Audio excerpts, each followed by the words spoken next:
இன்றைக்கி பார்த்திங்கன்னா முருகன் கோயிலுக்கு தான் கிளம்பிட்டோம். இன்றைக்கி வந்து தைப்பூசம்.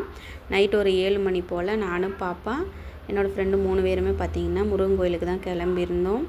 கோயிலில் பார்த்திங்கன்னா பயங்கரமான கூட்டம். முருகனையும் பார்த்திங்கன்னா சூப்பராக அலங்காரம் பண்ணியிருந்தாங்க. திருப்தியாக சாமி கும்பிட்டு திருநீர் எலுமிச்சம்பழம் எல்லாமே வாங்கிட்டு கடகடன்னு பார்த்திங்கன்னா சாப்பிட்றதுக்கு போய் உக்காந்துக்கிட்டோம். கோயிலுக்குள்ளேயும் பார்த்திங்கன்னா ஃபுல்லாக கூட்டம் நம்பிடுச்சு, அவ்வளோ கூட்டம். நாங்கள் வெளியில் பக்கத்தில் தான் சாப்பிட்டுட்டு இருந்தோம்.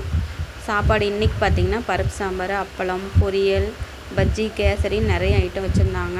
எங்கே தான் வெளியில் விருந்தெல்லாம் போய் சாப்பிட்டாலும் கோயிலில் கிடைக்கிற பருப்பு சாம்பார் தனி டேஸ்ட்டு தான். நான் வந்து பார்த்திங்கன்னா எப்போவுமே எல்லாம் முருகன் கோயிலுக்கு போக மாட்டேன். இப்போ தான் இந்த 2-3 மாதமாக சஷ்டிக்கு போக ஆரம்பித்தேன். போயிட்டு வந்ததுலேருந்து ரொம்ப திருப்தியாகவும் நல்லாயிருக்கும். அந்த ஈவினிங் டைமு நைட் டைம் தான் பார்த்திங்கன்னா எங்கள் ஊரில் மேக்ஸிமம் பூஜை ஆகும். பேர் பார்த்திங்கன்னா கோயிலுக்கு வந்திருந்தாங்க. அன்னதானம் சாப்பிட்டு தான் எல்லாருமே வீட்டுக்கு கிளம்பியிருந்தாங்க. நாங்கள் வீட்டுக்கு வரும்போது பார்த்திங்கன்னா நைட்டு மணி 8:30 போல் ஆயிடுச்சு. பாய்.